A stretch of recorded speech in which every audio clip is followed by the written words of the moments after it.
Welcome to the webinar, Balancing Offshore Wind Energy Expansion and Biodiversity Protection in the North Sea. My name is Ben Butler, and I'm going to be your moderator today. The EU's targets for offshore renewable energy and biodiversity conservation are ambitious, multi-layered, and ultimately interconnected. Offshore wind energy is a key pillar in the EU's clean energy transition. Yet its expansion raises questions about potential trade-offs with marine biodiversity protection. This webinar will explore governance challenges in aligning offshore wind deployment with conservation objectives. Policy coherence is the primary focus of the CrossGov project, a 3-year research project funded through the EU's Horizon Europe program. And the findings and lessons through research from this project is what we're going to be discussing today.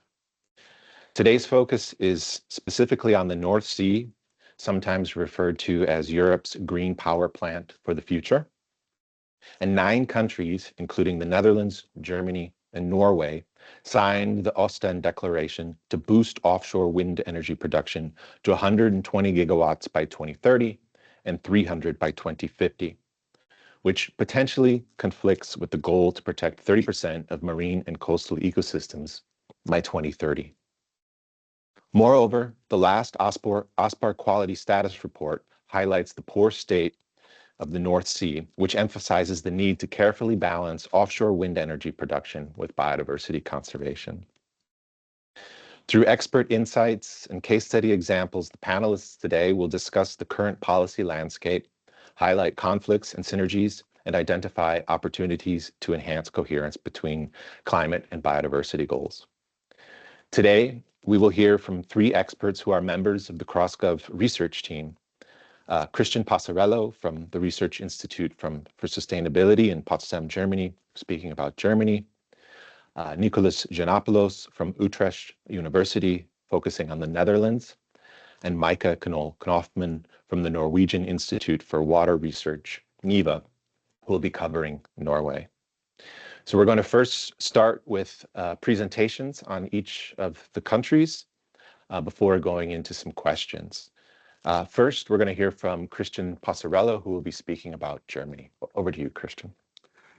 Thank you very much for the introduction, Ben. It's nice to be here today in this panel discussion. I will start by giving a brief overview of the offshore renewable energy development in Germany and how it's combined with biodiversity. So when it comes to offshore wind energy, we can say that Germany is one of the major players in Europe. In fact, at the end of 2024, so last year, Germany had a capacity of 9.2 gigawatts of energy, coming this mostly from 31 different offshore wind farms, mostly located in the North Sea. Those numbers are set to increase drastically over the next years. In fact, under the Offshore Wind Energy Act, which is, we could say, is the main German legislation affecting offshore, those numbers are set to increase to 30 gigawatt by 2030, 40 by 2035, and 70 gigawatt by 2045. Those are in line, of course, with the objectives of the Green Deal and with the German Climate Act, Neutrality Act.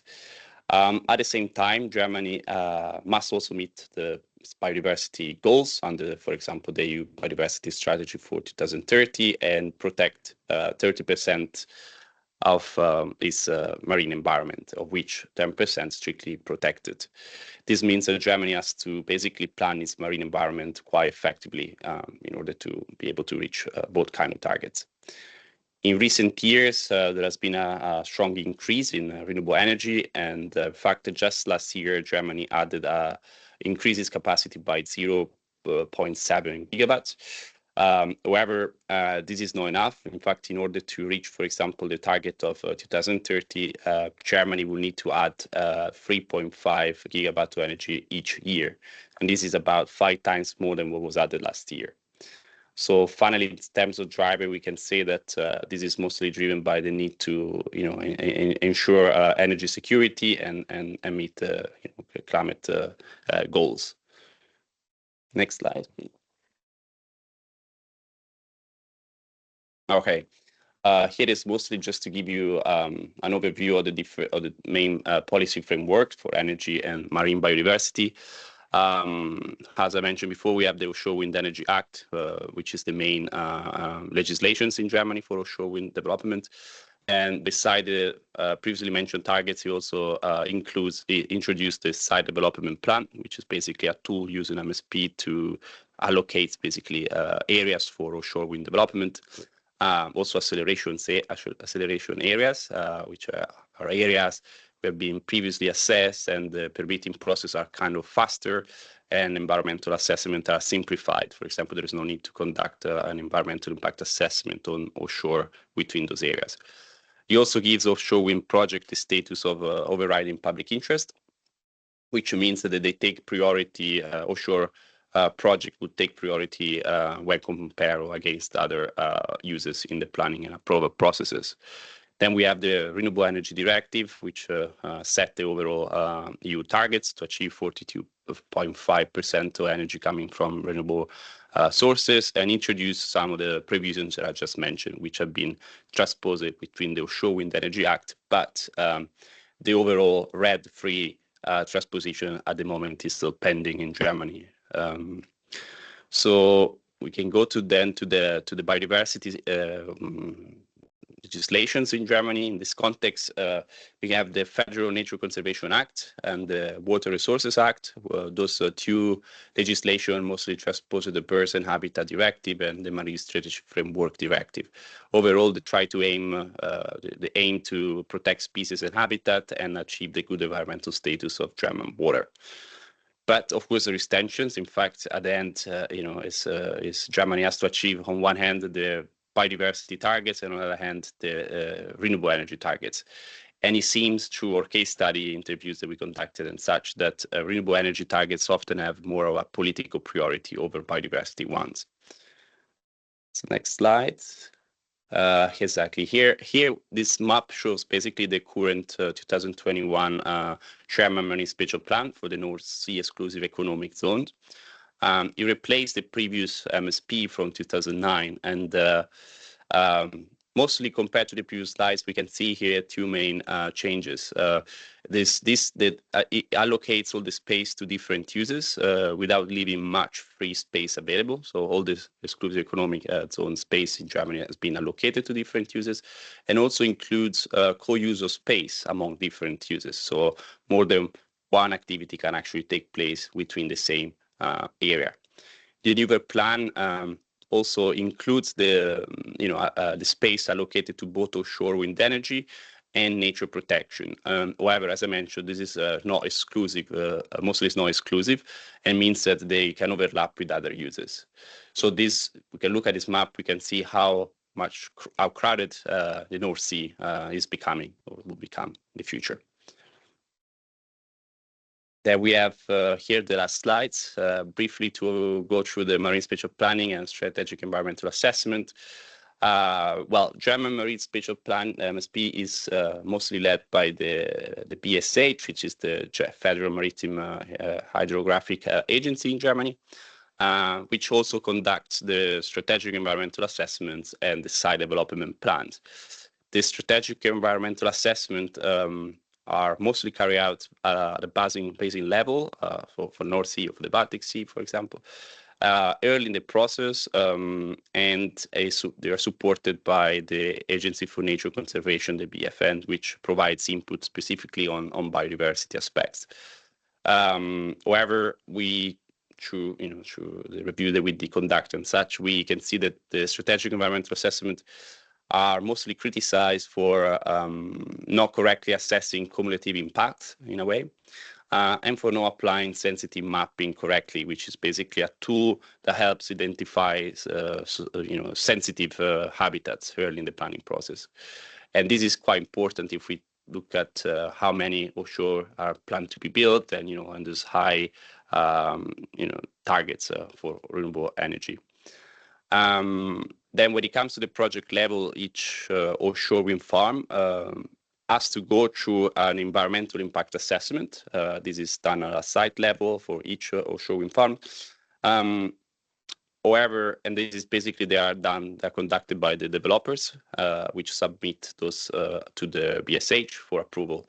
However, as I mentioned before, this is not necessary for those offshore wind farms which are built in acceleration areas, because they are exempt from this kind of assessment. So overall, we can say that in summary, Germany has a strong planning framework when it comes to offshore, we can also say with clear targets, ambitious and long-term targets. One remark we can say that, however, as offshore wind farms are spinning up and expanding fast, biodiversity targets should also receive the same political attentions as renewable energy. Thank you. All right. Many thanks, Christian, for your presentation on Germany. Now we move over to you, Nikolaos. Tell us a little bit more about what your findings in the Netherlands. Thank you for the kind introduction, Ben, and also happy to be here today and say a few words about the expansion of offshore wind in the Netherlands. So as in Germany, the Dutch North Sea is also becoming the energy room for the clean energy transition. It's not just participating in it, I would dare say it's helping lead it. So this valuable yet vulnerable ecosystem has long supported different offshore industries, and currently it stands at the crossroads between three major and interconnected transitions: energy, food, and nature. But let's take a moment to look at how this wind energy journey began and how it has developed the last few years. So the Netherlands embarked on its offshore wind energy journey back in 2007, with the first offshore wind farm being situated at Egmond aan Zee. And just a decade later, by 2016, we had the installed offshore wind capacity reached 1 gigawatt. Fast forward to today, that capacity has marked quite a significant leap, measuring approximately 4.7 gigawatt. What started as a rather modest capacity is now quite a substantial contribution to the national energy supply. And of course, that's just only the beginning. So the trajectory for the coming decades reflects even more ambitious targets. To meet, for instance, the Fit for 55 objectives, the EU policy package, the Netherlands has doubled its initial aim for 11 gigawatts by 2030, and now it's aiming for 21 gigawatts by 2032. That's enough electricity to satisfy 75% of the national electricity demand, which will be powered by around 1,700 turbines. And looking further into the future, the Dutch government has set even more ambitious milestones. So 50 gigawatt by 2040 and 70 gigawatt by 2050, reflecting the actual need to fully decarbonize the energy sector. And of course, to make this possible, the current Maritime Special Plan is currently undergoing a revision in order to designate even more offshore wind areas. And these national targets, of course, are part of a broader regional vision. So Ben mentioned the Ostend Declaration. We also have the Esbjerg Declaration from 2022, where the Netherlands, Germany, Denmark, and Belgium have committed to deploying around 65 gigawatt by 2030 and 150 gigawatt by 2050. And of course, this level of ambition requires deeper cooperation between these coastal states in order especially to build these energy islands that will be necessary and hybrid interconnectors. And similarly, the Netherlands is also planning a significant expansion of offshore infrastructure. And I would say that while the vision, both at the national and regional level, is quite clear, time is a luxury that is in rather short supply. So if we want to achieve these targets, a quite sophisticated and continuously evolving regulatory framework is necessary, at least one that keeps abreast of technological and ecological realities. So looking at the regulatory framework, at the heart of it lies the North Sea program, which currently covers the period 2022 to 2027. This program includes the third generation National Maritime Special Plan, which has a quite clear regulatory approach. It designates in a binding manner the offshore wind areas while trying to balance with different uses, primarily doing that by avoiding conflict with other uses and trying to also adopt measures in order to safeguard marine ecosystems. The selection of these areas is, of course, subject to environmental assessments already at the strategic level, and stakeholder engagement, so public participation, is also part of this process in order to make it more inclusive. And I think that it's a coincidence that today the concept of the revised Maritime Special Plan of the Netherlands will be published online, and anyone interested can submit their comments on it. What the Netherlands does in order to improve certainty and predictability for offshore wind investors is that they issue and regularly update these offshore wind roadmaps. In these roadmaps, they set clear deadlines about upcoming tenders and also grid connections, which help, of course, developers plan with more confidence and safety. Moving to the permitting level, the Offshore Wind Act is the cornerstone legislative act in this process. It has introduced that tool of the site parceling decisions, or kabelbesluiten in Dutch, which specify the exact locations, the technical conditions, and environmental requirements for each offshore wind farm. Recently, they go a step even further. Some of them require specific nature-inclusive design for these offshore wind farms, or they promote multi-use. For instance, we might have wind farms that combine offshore wind with aquaculture, passive fisheries, or even solar energy. A defining feature of this whole system, and I think that it is quite different to the German approach, is the one-stop shop permitting system that the Netherlands has, which has actually been praised by the EU Commission in its recent guidelines on the acceleration of renewables. In practice, what happens is that in the spirit of making it more streamlined and easier for developers, the authorities are the ones that conduct all the site surveys and environmental assessments. So the EA is not carried out by the developer.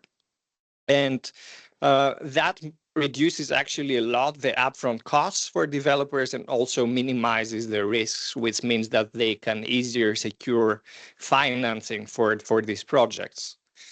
Another important innovation is that recently Dutch tender procedures include non-price award criteria. The idea is to actually reward developers that come up with innovative solutions. For instance, those that suggest combining offshore wind with solar energy, or that exceed basic environmental requirements by integrating nature enhancement measures and technologies. And of course, no governance system would succeed unless it involves the voices of the ones that it affects. So it's no surprise that the collaborative elements are also at the heart of this system.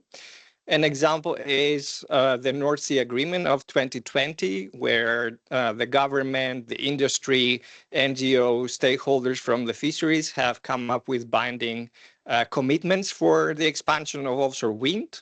On the basis of a consensus process, they try to strike a balance between, on the one hand, the expansion of offshore wind, and on the other hand, nature, resilience, and also sustainable fisheries. And all this takes place in the context of the North Sea consultation, which is a formalized forum, which actually enables the different stakeholders to participate both at the maritime special planning and also have their saying in relevant policy making. And maybe another quite important informal forum or platform has been the Community of Practice North Sea, that runs different pilot projects and helps share knowledge among NGOs and the industry or scientists. And despite the fact that it is an informal platform, it has played a key role in advancing developments, for instance, in nature inclusive design or multi-use. And moving to how environmental safeguards have been integrated. So as I hinted before, they are quite embedded in both the planning and the permitting phase. However, as the scale of offshore wind expands, so must the ambition and the precision of these safeguards. So if we look at the strategic level, all the maritime special plans and the revisions are subject to strategic environmental assessments, also appropriate assessments. And what's important is that this frame the carrying capacity of the North Sea ecosystem. In other words, the ecological boundaries within which offshore wind can responsibly expand. Another key role is that they guide the identification of mitigation measures for these offshore wind farms. However, I would say that they have a quite limited role when it comes to the identification of alternative offshore wind areas, because by the time that these assessments are carried out, there have been quite important technical and political negotiations. So let's say they are rather playing a role of an appraisal of pre-selected sites. And to better understand the cumulative impacts, what is important is that the Netherlands has created this framework for assessing cumulative impacts. So the cumulative pressures from offshore wind farms on the marine ecosystem. Yet this CEC, as it's called in Dutch, so that framework on ecology and cumulation, also has its limitations when it comes to fully capturing, for instance, transboundary or cross-border or long-term impacts. Moving fast forward to the permitting level, so also each of these site decisions is subject to an EIA. And this translates, so the findings from this assessment translate into legally binding commitments and requirements for all these offshore wind farms. For instance, measures for species protection or timing of the construction phase.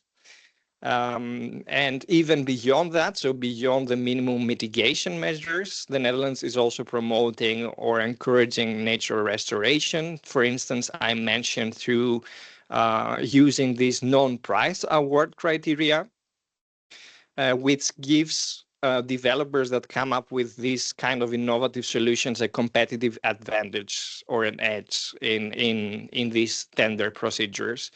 And what's important is that they collaborate closely with NGOs and knowledge institutions so that these innovations are also grounded into the latest available science.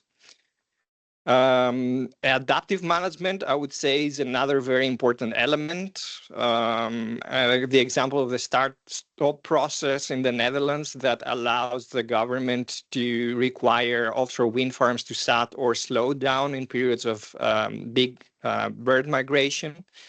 Multi-use is also another very important innovation. So the tool of area passports is something that has been introduced recently and also within North Sea Agreement in the Netherlands that identify already at the site level which different uses can be combined and what kind of ecological requirements or technical requirements should apply to that. And of course, it's not surprised that monitoring of the effects, so continuous monitoring is very important, and all that data that's collected is actually feeding very valuable information back into the policy process. Of course, that being said, not everything is ideal. There are still challenges. For instance, institutional fragmentation sometimes can lead to or hinder policy coherence. Or as Christian also mentioned, sometimes, of course, renewable energy targets overshadow biodiversity targets. But in the interest of time, I will conclude here saying that, well, that system is admirable, and it showcases some elements of innovation regarding science policy interface and stakeholder engagement. And while I think that innovation has brought that system so far, it's ongoing adaptation and deeper integration that will actually show how far it can go. Thank you. Many thanks, Nikolaos. And with that, then over to you, Micah, to tell us a little bit about your work in Norway, please. Yes, thank you very much. Yes, so I'll provide a perspective on offshore wind energy expansion and biodiversity conservation in Norway. And Norway is, of course, not an EU member state, but it is inside the European Economic Area. And so part of the EU policies also apply to Norway, but not all of it. As you can see, Norway has a very long coastline, but despite that long coastline, Norway is a latecomer when it comes to offshore wind development. This is partly due to the fact that Norway has abundant hydropower supply on land, and also partly due to the fact that most of its waters are very deep and therefore not suitable for bottom-fixed technologies. Floating wind technologies have been maturing only recently. But Norway has set quite an ambitious target too, 30 gigawatts of awarded areas by 2040, although this is significantly lower than the Netherlands and Germany. And Norway, of course, has more space too. So the challenges are a bit differently.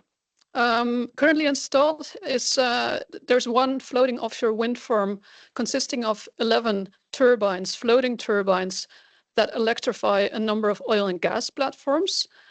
And the first regular tender was completed last year for a 1.5 gigawatt field. There's also a 1.5 gigawatt field expected to be tendered this year. And as you see on the map on the right side, 20 areas that are potentially suitable for offshore wind have been identified in recent years. This has been a process that was coordinated by the Norwegian Water Resources and Energy Directorate. However, with collaboration from and input from other ministries and expert agencies. These 20 identified areas cover a total size of 54,000 square kilometers, which is similar to the German EEZ. And they will be further narrowed down. It's more than Norway needs for these 30 gigawatts. They will be narrowed down in size after the impact assessments. And the impact the identification of the areas had a focus on minimizing conflicts with fisheries and environments. Now, offshore wind energy governance is regulated through the Offshore Energy Act. And Norway's energy strategy is to create value from its energy resources. And other key objectives are electrification, the creation of more employment, and new industries. The Offshore Energy Act mandates that areas are first going through a strategic environmental assessment before they can formally be opened by the Ministry of Energy. These assessments are divided into 22 topics. And these 22 topics include much more than only the ecological or environmental aspects. So they also include socioeconomic aspects, infrastructure aspects, regulatory aspects, etc. And the ecological impacts are subdivided into 3 topics, which is impacts on seabirds and migratory birds, impacts on biodiversity in the water column, and impacts on benthic habitats. And these 22 topics are, or expert reports are written for these 22 topics. So it's a very comprehensive and also collaborative process. Then the directorate decides, the directorate under the Ministry of Energy, they synthesize the reports and then make recommendations to the Ministry of Energy, which can then develop a tender for sub-areas for which the developer who has won the tender has to make a plan for development and operation and an environmental impact assessment, which is, again, the developer's responsibility, different from the Netherlands. Only after approval can a license be granted. Norway has not implemented RED 3, but discussions are also ongoing in Norway about ways to speed up this permitting process. But this is all still only in the phase of discussions. Now, how is offshore wind energy governance coordinated with biodiversity and marine policies? The Nature Diversity Act says that any impact or any activity also on the continental shelf must consider impacts on biodiversity and ecological processes. The Nature Diversity Act also emphasizes the precautionary principle, ecosystem-based management, and the use of the best available knowledge in any decision making. However, in Norwegian waters, the Act is quite vague on implementation, and the sectors get quite a large discretionary power to make decisions when it comes to these principles. The Nature Diversity Act also allows for the designation of MPAs, but only within territorial waters, until the 12 nautical mile limit, and these areas are mostly situated outside of territorial waters. However, recently the government proposed a new act to address this gap, so to also enable implementation of MPAs outside of the territorial zone. Now, Norway does not have a marine spatial plan because it has not implemented the Marine Spatial Planning Directive and not the Marine Strategy Framework Directive either. But Norway was one of the first countries to implement integrated ecosystem-based management plans in 2006. And now every 4th year, ecosystem-based management plans for the entire EEZ are revised. These plans emphasize value creation through sustainable use while maintaining environmental values, and they are accompanied by an integrated monitoring system. They also present a framework of particularly valuable and vulnerable areas, which are the areas that you see here on the map in green. And you can also see that these areas partly overlap with the areas that are identified for offshore wind energy development. These green areas are particularly valuable and vulnerable areas. They require special caution, but this does not equate to legal protection of these areas, and clear guidelines are lacking at the moment for offshore wind development in or near these areas.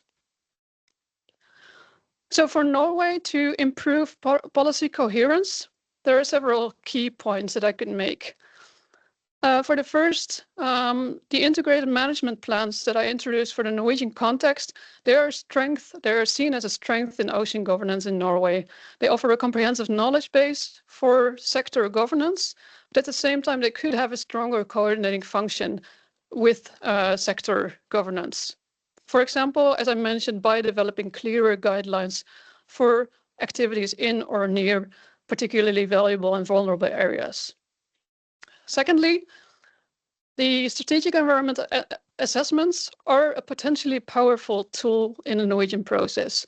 They come very early in the process, and they are quite comprehensive and detailed assessments, and they could lead to postponing decisions, to prioritizing new research, or to adjusting locations of these wind areas. However, the methodology of the strategic environmental assessments could also be refined and be developed further. For example, the ecological impacts focus mostly on groups of species, but not on the connections between these species and species groups. So looking at the wider ecosystem effects is something that could be developed further. For the third point is that Norwegian offshore wind governance is still quite sectorized. The environmental authorities are leading the process and they have quite strong roles and mandates. And it could be argued that the environmental authorities could have stronger mandates. A relevant example is that from the Netherlands, where the Dutch ministry that is responsible for nature conservation sets acceptable levels of impact, which are directly implemented into plot decisions and tenders. And this is something that Norway could look at and maybe learn from in its upcoming tenders.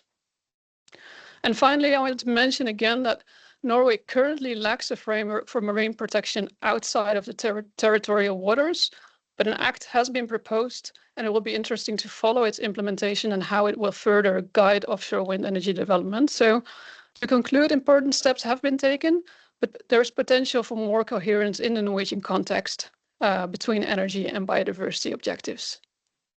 Thank you. Okay, thank you, Micah. So that concludes our presentation portion of the webinar, and now we're going to move into some Q&A sessions. And so with that, also, I want to remind the audience that if you have questions, you are very welcome to write those into the chat, into the Q&A, and we will try to answer those questions here in a few moments. But before we go to any questions from you, I wanted to ask each of the presenters maybe a very brief question. What do you think is going particularly well within the country that you've been researching? And what can other countries learn from you? Maybe Christian, you can start us off. Yeah, thanks, Ben, for the question. So for Germany, we can, well, I will say that what is probably going well is where Germany has long-term binding targets, clear targets for offshore wind energy, and this gives a kind of a clear direction where to go. So that's probably a good point. Secondly, I would say that, well, in Germany, at least strategic environmental assessment are conducted early in the process before any sort of permits are given, are issued, and conducts those in-house through the German Maritime Agency, as I mentioned before, with the support of other stakeholders as well. Another positive point is probably the MSP, which support the co-use of space, which is quite important in a crowded basin like the North Sea.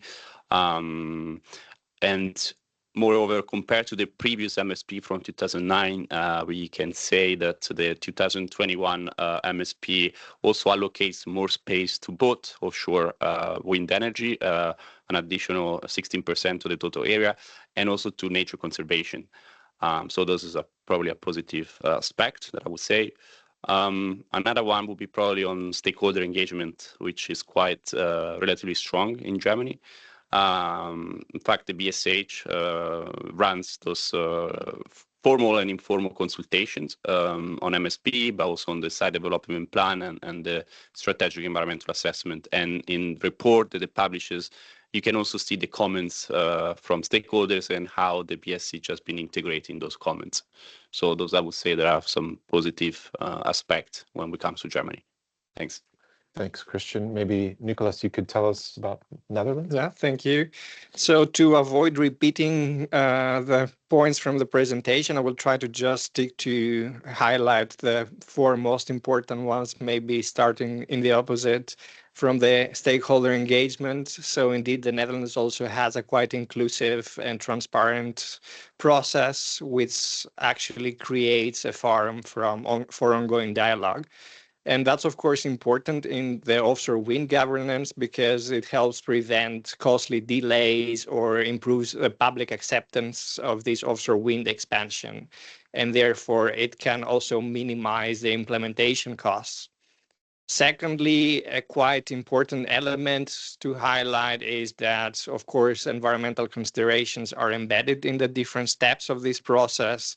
And I mentioned a few very important examples. So they have been pioneers in promoting nature-inclusive design and also now using this non-price ecological award criteria in order to promote even more innovative nature enhancement measures. A third point would be then adaptive management and the ongoing monitoring of the effects of the different measures that are applied. And I mentioned already the example of the start and stop process, but there are also lots of government-led research programs that actually collect valuable data, and that means that policy is actually reflecting the latest ecological realities. And a final point to conclude, I would say it's the promotion of multi-use, so trying to combine offshore wind with other uses like aquaculture, passive fisheries, solar energy, or even nature enhancement. And in general, I would say that it's a quite flexible and quite science-based system, trying to strike a balance indeed between the climate ambitions and nature resilience in the Dutch part of the North Sea. Thank you. Okay, and Micah, what is Norway doing particularly well?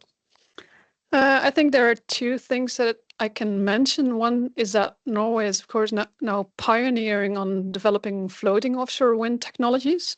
The other one is the role of the strategic environmental assessments that I would like to emphasize. In Norway has quite an orderly process where offshore wind areas, as I mentioned, can only be formally opened by the ministry before they have gone through a strategic environmental assessment. And these assessments are quite comprehensive processes where there is an emphasis on getting the best available knowledge in these processes, and they do have a potential role to postpone decisions, to adjust locations, and to prioritize more research. So it's particularly that aspect that I would like to emphasize as what Norway is doing really well and has very much a knowledge-based focus in its ocean governance. Fantastic, thank you. Okay, so first we have a few questions that came in through the registration process, and I wanted to go to those. So maybe the first one is, what role does civil society play in the spatial planning process and the selection of wind energy locations, and how do consultations take place? Christian, can you? All right, thanks, Ben. So we can say that in Germany, civil society plays quite an important role through formal and informal consultations during the preparation of the maritime spatial plan, the site development plans, and also the strategic environmental assessment. As I mentioned before, the VSH, the maritime agency in Germany, organize those kind of consultation where different stakeholders such as NGOs, but also industry and other stakeholders can provide comments in writing to the draft. In terms of the process of transparency, I would say that those consultations take place at several stages during the process. For example, there is the scoping phase for the strategic environmental assessment where different stakeholders can actually put comments directly to the draft and for the draft plans. Then there are, like, for example, public hearings and also online meetings where different stakeholder groups can provide inputs. And what is probably positive is just in Germany, the BSH then in this report make it clear how the different inputs have been integrated in those plans. There is some also kind of informal engagement where different stakeholders that can take part through maybe stakeholder workshop or expert groups meeting organized by this BSH. However, through our case study investigation, basically we came to the conclusion, or at least we realized that despite was both formal and informal consultations process are in place, different stakeholders at least criticized that it's not really clear to which extent those inputs provided by civil society, have actually an impact on the final decisions which are taken at the ministerial level. So this is a bit of on the downer side, we can say, but for the rest, it's pretty good. Thanks. Thanks, Christian. Okay, so we have a question here also. What are the available mechanisms to address spatial conflicts? And maybe, Micah, you could tell us a little bit more about that. Yes, thank you. Yeah, so as Christian already mentioned, very often public consultations are a limited mechanism to address stakeholder conflicts. And conflicts are prevalent in marine governance, with each country facing unique challenges over space and resources. And often consultations lack transparency in the way in which stakeholder perspectives and knowledge is actually incorporated in the follow-up decisions. So what we also see is that marine spatial planning, of course, can be argued that it has been introduced to also address conflicts coming from increased offshore wind activities, for example, in the North Sea. And the Norwegian and Dutch case study, for example, have shown that with this rise of offshore wind energy, we also see the establishment of new forms of stakeholder collaboration to address conflicts. Nikolaos already mentioned the North Sea dialogues, which led to the North Sea Agreement. And part of that agreement was that Natura 2000 areas would be avoided in the planning of offshore wind. And that can be seen as a victory for the environmental interests. On the other hand, the fisheries sector did not sign that agreement. So in that sense, it was maybe not a sufficient stakeholder or conflict management mechanism in that context. And of course, there's a lot of pressure on space there, and then you have to think about different types of mechanisms to address these conflicts, and sometimes go as far as introducing compensation mechanisms.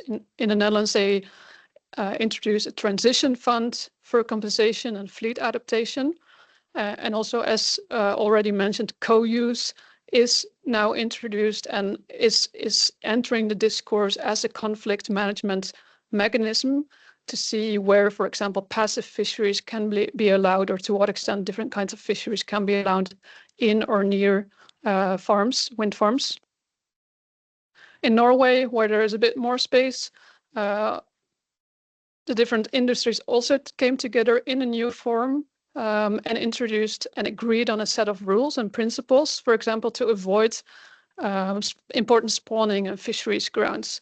This can clearly be seen as a way to address stakeholder conflicts, but then again, it can create a new conflict on the knowledge base that is a foundation for the decisions. How do you count, or how do you constitute an important fishing or spawning ground, and how do you agree on that in the planning system? So conflicts will always be there and will always be required to manage effectively. Thank you, Micah. Okay, we also had a question come in on cooperation and its role in offshore wind energy expansion. And I was wondering if, Nikolaos, could you tell us a little bit more about whether deeper regional cooperation is needed to support the transition? Absolutely. I would say that in the North Sea, like in any other marine region, cooperation is actually indispensable. No country is an island. So even though most of these coastal states have their own maritime special plans, it's a shared maritime area. They have to align them. Otherwise, we risk having special conflicts between the different uses. And to give an example, for instance, the wind farms can create the wake effect. So they can create what is called a wind theft from other wind farms, which is actually a transboundary effect that's not usually or commonly taken into account if there is no transboundary planning. And just as critical, of course, is the other cumulative transboundary impacts. So maybe the Netherlands has this tool in order to assess the cumulative impacts, but this really has to scale up. So we really need basin-wide assessment frameworks in order to avoid a more fragmented and piecemeal understanding of the cumulative impacts of these activities.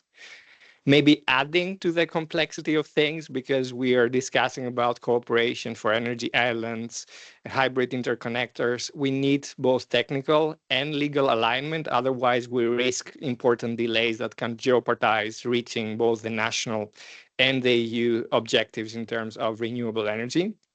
And equally important, I would say, is that they have to streamline also the environmental conservation and restoration measures. So we have the foundations with the recent EU Nature Restoration Regulation, but we really have to make sure that data is shared, best practices are shared, and we have common monitoring systems in order to avoid the fragmentation also of these measures.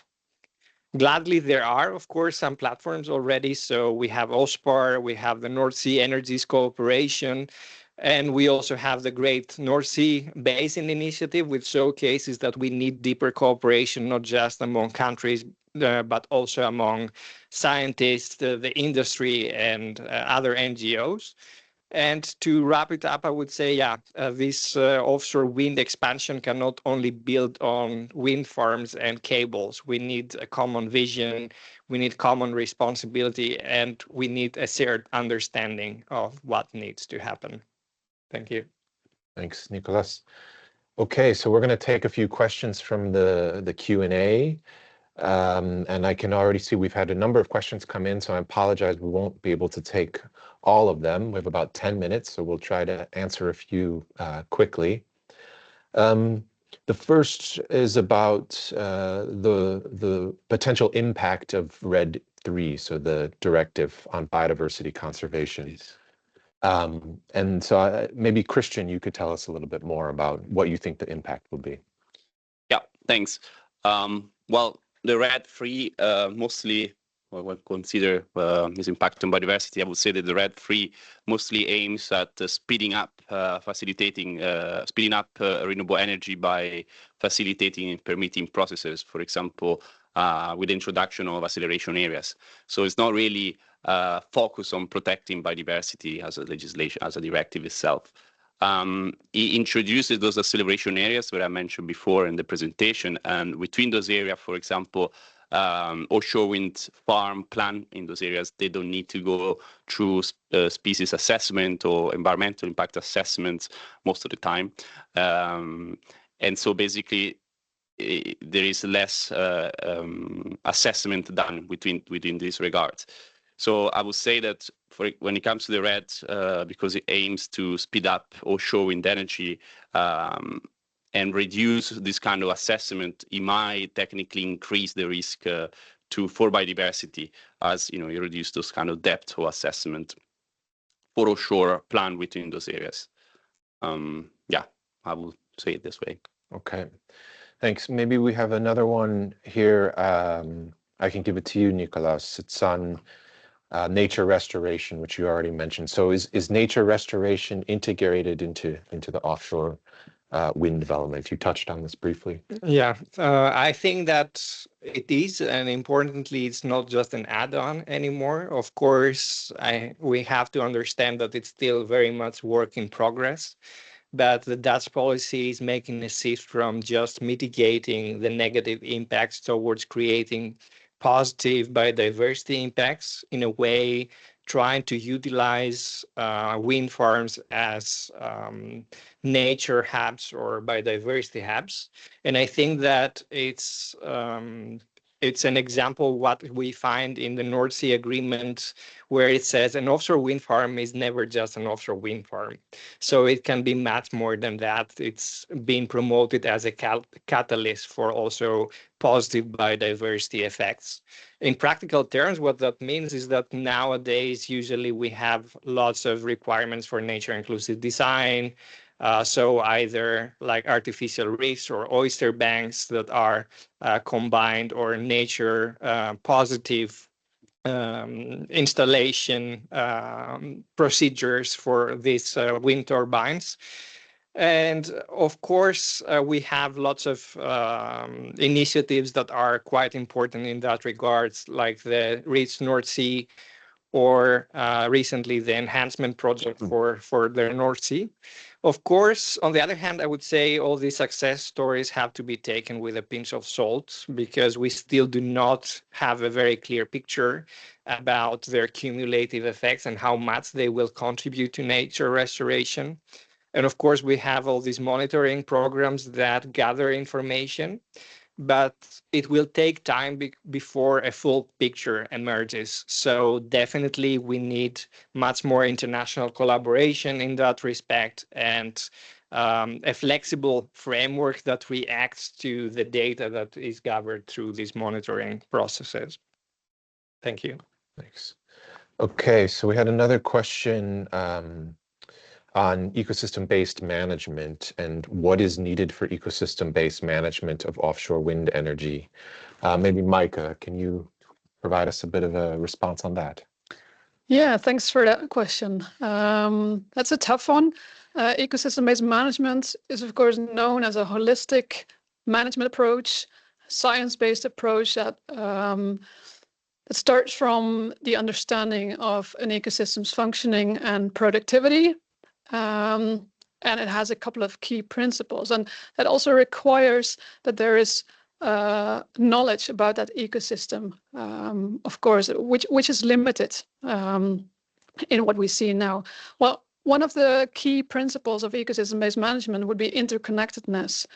To manage ecosystems effectively, we need to understand the relationships between the different components and to understand the impacts of offshore wind pressures on more than one component, so the wider ecosystem effects. And currently what we see is that in these strategic environment assessments, they are often emphasizing the impacts on key targeted species for which policy targets are established, like commercial species or red listed species. And we need to go beyond that. Another key principle of ecosystem-based management, we could argue, is adaptiveness. And that's maybe harder to integrate in offshore wind governance once wind parks are installed. But still, well, from the planning phase, you could say that we need to start from, again, an understanding of ecosystems and impacts, and adjust our designs and our plans for wind parks and wind areas based on the best available knowledge, and to also plan well for gathering that knowledge.